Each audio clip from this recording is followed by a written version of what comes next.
lampas pa eh. Ano ba yan?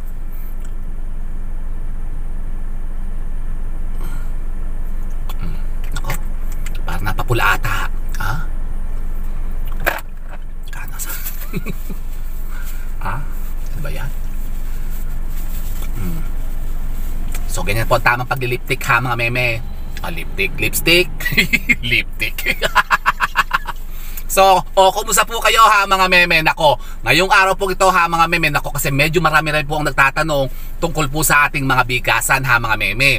At yan po ang topic natin ha mga meme for today's video. Kasi pag-uusapan natin ngayon ha mga meme kung ano ba yung pinakamainam at pinakamagandang sisidlan o lalagyan ha mga meme ng ating mga bigas sa ating mga tahanan.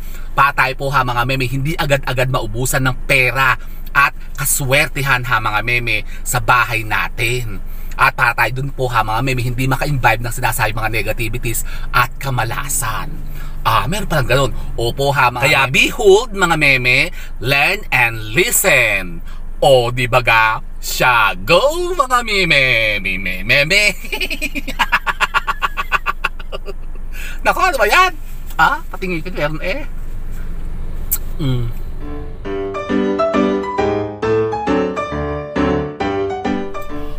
So yun na nga po ha mga meme, isang mapagpalang araw po sa inyong lahat. At ngayon nga po ha mga meme, for today's video ito. Ang topic natin ngayon ha mga meme, tungkol na naman po sa ating bigas. Kasi pag-uusapan natin ngayon kung ano ba yung pinakamainam at talagang pinakamaganda ha mga meme gamitin na lalagyan ng ating mga bigas ha mga meme sa ating mga tahanan. Kasi alam nyo po ba ha mga meme na meron din palang mga sinasabing mga negative o malas na lalagyan ha mga meme ng mga bigas kapag kayo ginamit natin. Meron palang ganun. Opo ha mga meme. Kaya yan ang ating tatalakayin ngayon for today's video mga meme. Kaya yun na nga, behold, learn and listen. Talaga ba? Opo ha mga meme. Pero bago yun ha mga meme, kung kayo po yung mga bago pa lamang po dito sa channel ko, at kung kayo po yung napadaan lang po dito, ay katulad po lang lagi ko sinasabi sa inyo ha mga meme, kayo po yung wag nang mahihiya. Basta't kayo po ha mga meme mag-subscribe at pakiclick na rin po ang aking notification bell para lagi po kayong updated kapag may mga bago na tayong uploads. O di ba ga? At yun na nga po ha mga meme, let's proceed na. Wala na masyadong talaki sa mga meme, umpisahan na natin ito. Kasi medyo marami po ang nagtatanong sa atin ha mga meme kung bakit daw po sila boy parang ang bigat-bigat pa rin ha mga meme ng pagdaloy ng kaswertehan sa kanila. Lagi po sila ha mga meme hindi tinitigilan ng mga sinasabi mga negativities. At parang ang bigat-bigat daw ng pasok ng kaswertehan sa kanila. Tinanong ko po sila ha mga meme, saan nyo po ba inilalagay ang bigas nyo ma'am? Abay sabi ba naman sa Orocan daw, yun daw pong parang dispenser, rice dispenser po ha mga meme, nayari po sa plastic. Nako, yan po ha mga meme, big no po yan. Kasi alam nyo po ba ha mga meme, negative kapag kayo po ha mga meme nagtatago o naglalagay po ng mga bigas po ninyo sa mga plastic. Di ba sabi ko sa inyo ha mga meme, ang plastic po ha mga meme nakakahikayat ng mga negativities. Malas yan ha mga meme. Opo, kasi kailan lang naman na nauso yung mga orok-orok na yan ha mga meme, yung mga nagbanggit na talaga ng brand eh. Hindi po ha mga meme, yung kailan lang naman talaga nauso yan ha mga meme, yung mga rice dispenser baga na yung mga pinipindot-pindot pang gano'n ha mga meme na minsan kadadali namang masira ha mga meme. Kasi alam nyo po ba ha mga meme na noong araw po yung ating mga matatandang mga inuno, hindi po sila naglalagay ha mga meme ng mga bigas sa plastic. Opo ha mga meme, kasi negative po yan. Malas po yan ha mga meme. At iwasan nyo rin po ha mga meme ang paglalagay po o pag-imbak po ng inyo pong mga bigas sa mismo pong sako nito.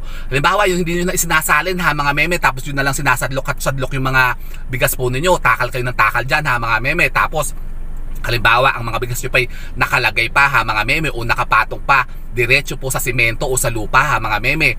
Yan po ang isa sa pinakamalas na ginagawa sa bigas ha mga meme. Kaya iwasan nyo po yan. Ang mainam po ha mga meme, isalin nyo po yan sa isang sisidlan. So ano nga ba yung mga mainam na lalagyan na pwede natin gamitin ha mga meme ng pag-iimbak ng ating mga bigas? Meron po tayo ha mga meme babanggitin na pwede nyo pong gamitin na mga sinasabing pwede paglagyan ng mga bigas na yan. Unang-una po ha mga meme ay ang kaban o yung lalagyan po ng bigas na yari po sa kahoy. Kahoy, opo ha mga meme, nung araw po alam nyo po bang lalagyan ng mga bigas? Kahoy po na parang baol, ang tawag po dyan ha mga meme, kaban. Kaya 'di ba sabi yung pagka daw ang isang sako ng bigas isang kaban, yung 50 kilos ha mga meme. Yun, kasi meron po na talagang mga lalagyan po nung araw ha mga meme na mga bigas na yari po sa kahoy. At yan po ha mga meme, hindi basta-basta pinapasok ng bukbok o anay. Kasi yan po ha mga meme, yung mga matitigas na uri ng kahoy ha mga meme, yung mga hardwood talaga. Yung mga mulabe, yung mga ipil ha mga meme. Hindi yung ipil-ipil. Yung ipil po ha mga meme na kahoy, napakatigas noon. Tapos meron pa po isa yung parang bilog siya na meron akong nakita niyan sa sa Benguet, sa papuntang Sagada. Alam nyo, ang ginagamit nila doon talaga kahoy po, buong puno ng kahoy na inukit po nila. Yung kinerve nila ha mga meme, tapos may takip yun. At hindi talaga yung mapapasok ha mga meme ng mga langgam, ng mga bukbok, o ng mga anay-anay ha mga meme. At yun po ang pinakamainam na sisidlan ng bigas. Talaga ba kahoy? Opo ha mga meme, ako po may nabenta rin nung araw ha mga meme, yung ano baga, kaban baga ha mga meme. Kasi ako po nung araw ha mga meme, di ba nagbabayad nga po ng mga antik-antik na mga gamit, mga furnitures at mga art pieces. Ako po ha mga meme, minakuha na sa Tayabas. Yung pong kaban, na ang ganda ha mga meme, nabili ko po yun ng 7,000 noon. Parang 7,000 ko nabili yun yung kaban na yun. Nakuha po yun ha mga meme ng isang art collector. Parang naghahanap kasi siya ng mga baul. Ang nakita niya yung yung kaban ko. Alam niyo kung magkano ko nabenta? 21,000. Ang laki ha mga meme, isang kaban talaga, kasya yung 50 kilos ng bigas. Ang laman lang naman, pinaglalagyan ko lang naman ng mga yung mga lumang CD-CD nung araw, di ba? May mga DVD, CD-CD, ganun. Tinatago ko pa yun ha mga meme, mga ganun. So ginawa ko, binenta ko na. Tapos maganda rin siya ha mga meme, pang center table. Kasi medyo malaki nga yun ha mga meme. Yan ang napakainam na gamitin ha mga meme, nalalagyan po ng bigas kung kayo po'y makakaatikhan yan. Pero meron naman pong mabibili ngayon ha mga meme sa bandang Isabela. May nakita rin po ako niyan ha mga meme nung pupunta kami sa Tugigaraw. Meron akong nakita doon na gumagawa po ng lalagyan ng bigas. Alam nyo, yari sa kahoy. Bilog siya ha mga meme na inukit. At ang ganda ha mga meme, napakainam niyan kasi yan po ang pinakamaswerte na lalagyan po ng bigas. Ang isa pa po ha mga meme ay yung mga sisidlan na yari po sa mga porcelain. Porcelain? Talagang yaman ha, may porcelain. O kahit po yung mga banga-banga ha mga meme, o yung mga ceramics, yung mga clay pot baga, yung clay jar, clay pot, ano yun, di ba yung yung lutuan yun ng paksiw, di ba? Palayok. Hindi po clay pot, clay jar ha mga meme, yung parang banga. Yan, pwede rin po yan ha mga meme, kasi may takip din po yan. Tapos ang maganda po kasi yan, maliit lang po yung bunganga niya. Yan po yung ha mga meme, di ba yung pinaglalagyan po minsan ng tubig nung araw, o yung mga pinaggagawan po ng mga bagoong sa Pangasinan. Yan, kung kayo po ha mga meme makakatikhan yan. Yan po isa sa napakainam ha mga meme na paglagyan nyo ng bigas. Hindi rin po yung pinapasok ha mga meme ng mga bukbok. Basta tatakpan nyo lang po ha mga meme, kasi malamig po pati ang loob niyan Kaya magandang pag-imbakan nyo ng bigas.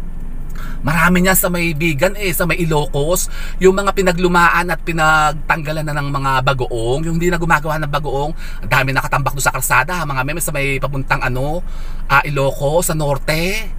Nung pumunta kami doon sa Malacanang of the North, ang dami ko nakita niya, gusto ko bumili sana kaya lang medyo mabigat-bigat malaki kasi, ang lalaki niyan ha mga meme, at kasyang-kasya dyan yung 25 kilos na bigas. At yan po ha mga meme, ang isa sa pinakamaganda na gamitin nyo po na lalagyan po ng mga bigas po ninyo, yung pong banga ha mga meme, na yari po sa clay o yung yari po sa putik. Yan, isa po yan ha mga meme, may takip din po yan.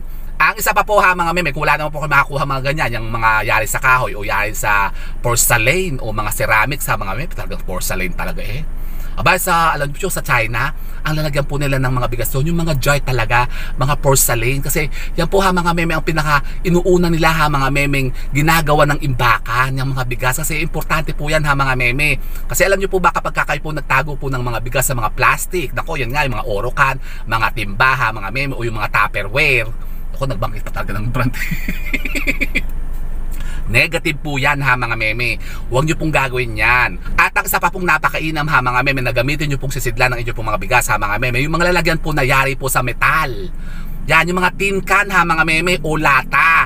Basta't may takip po ha mga meme at secured po na hindi po mapasukin ng mga langga, mga kung ano-anong insekto ha mga meme, okay po yan. Yan, katulad nung araw ha mga meme, kami ang ginagamit namin. Alam nyo yung lalagyan ng biskwit na ribisco? Diba? Opo ha mga meme, ang yung ginagawa lang ng nanay ko, pinipinturahan lamang po yan ha mga meme ng kulay puti o minsan kulay pula ha mga meme. Yan. Tapos yung po ang gilalagyan namin ng bigas nung araw. Kasi yun po kasi ha mga meme may takip. Tapos sakto-sakto lang po doon mga 10 kilo ata o mga 15 kilos. Yun. Pero kung halimbawa gusto niyo yung malalaki talaga, yun yung kaban nga po, tsaka yung mga mga jar po ng mga banga ha mga meme, ang gamitin po ninyo. Para kayo po ha mga meme, yung sinasabi na hindi yung kayo po lagi na lamang nauubusan. Nauubusan ng bigas. Tingnan nyo yan ha mga meme, pansinin nyo yan. Halimbawa ang lagayan nyo po ng mga bigas nyo ay mga plastic, yan, mga orokan, mga rice dispenser, mga timba-timba, mga ganyan, mga tupperware. Alam nyo, kayo po, laging ang mga pera nyo ubos sa EDHA, mga meme. Tapos parang lagi na lamang kayong kapos. Kapag kayo po may mga kinikitang malaki, ganyan, kumikita kayo ng malaki, parang lagi na lamang may pinaglalaanan agad. Parang nawawala agad ha, mga meme, hindi kayo nakakaipon. O, diba? Pansin nyo yan? Yun po ha mga meme, ang epekto po niyan. Ang mainam po ha mga meme, kapag kayo mag-iimbak po ng mga bigas, yan, linisin nyo po na muna ha mga meme yung lalagyan. Bawa yun nga, gagamitin nyo nga yung lata ng biskwit, yung Ribisco. Yan, linisin nyo muna ha mga meme. Pwede nyo hugasan, tapos punasan nyo, patuyuin nyo. Tapos ang gawin nyo, lagyan nyo po yan ha mga meme sa ilalim ng mga barya. Naglalagay ba kayo ng ganyan ha mga meme? Ako naglalagay po ako ng ganyan. Kasi mula nung napanood ko yan ha mga meme kay Miss Apple Pagyo, yan, natutunan ko yan kay Miss Apple Pagyo ha mga meme, totoo po yan. Talaga naman po ha mga meme, ako po'y hindi na naubusan ng bigas sa bahay. Kasi nung araw, alam nyo, totoo lang, aminin ko sa inyo, may mga time po ako nung araw ha mga meme, dami kong negosyo noon. Pero alam nyo, nawawalan ako ng bigas sa bahay. Nauubusan ako ha mga meme. Yung nasasaidan ako, yung parang itinataob-taob ng ganyan ha mga meme bigasan, saka pala ako bibili ha mga meme. Pero alam nyo po ha mga meme, mula nung napanood ko nga yan kay Ma'am Apple, na sabi daw niya maglagay daw po ng mga barya ha mga meme sa ilalim po ng mga bigasan. Nilalagay ko po ha mga meme 168 na barya. Barya po yan ha mga meme, mga piso-piso lang po. Hindi naman po nasisira yan ha mga meme. Kapag naglagay ko dyan, hindi naman po babaho din yan. Basta tuhugasan nyo lang po ha mga meme yung pong mga coins. Tapos patuyin nyo po ha mga meme, baba nyo po kuno sa konting tubig na may asin. Tapos ibilad nyo po sa araw. Saka nyo siya ilalagay doon ha mga meme. Maganda rin po kung kayo maglagay po ng ilang butil o ilang piraso po ng mga dahon ng laurel. Saka ito po ha mga meme, yung ating naglalagay po ako ito ha mga meme, pang pang pasweter kasi to ha mga meme, yung ating cinnamon. Talaga ba? Cinnamon? Opo, mga cinnamon stick o cinnamon bark. Yan, maglagay kayo ito ha mga meme sa mga bigasan po ninyo.